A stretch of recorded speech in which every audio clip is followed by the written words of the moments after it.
Lika muuttunut.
A クラスの白浜海水浴場、フレンドリーズ、ウィングス、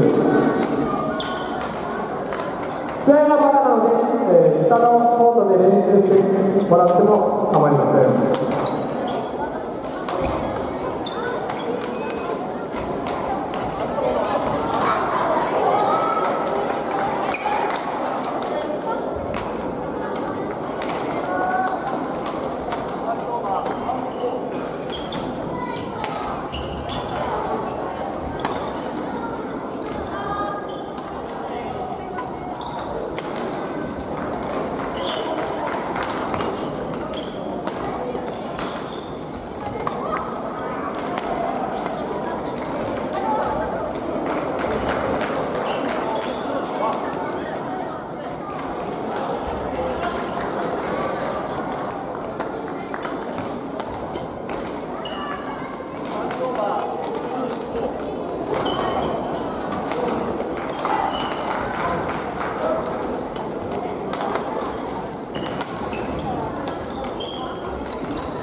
今日ユータ見てましたよ、一人。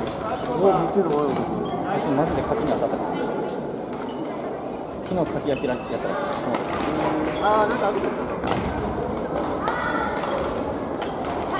西山にかけてるやつは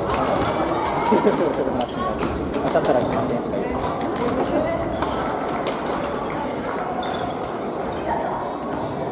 見てないよね。マジで当たってる。本当に当たってたら明日の仕事も危うい。俺も一回当たったことあるけど、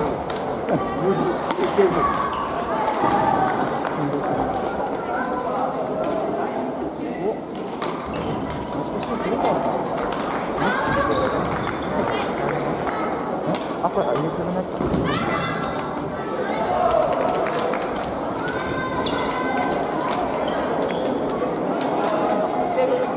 はい。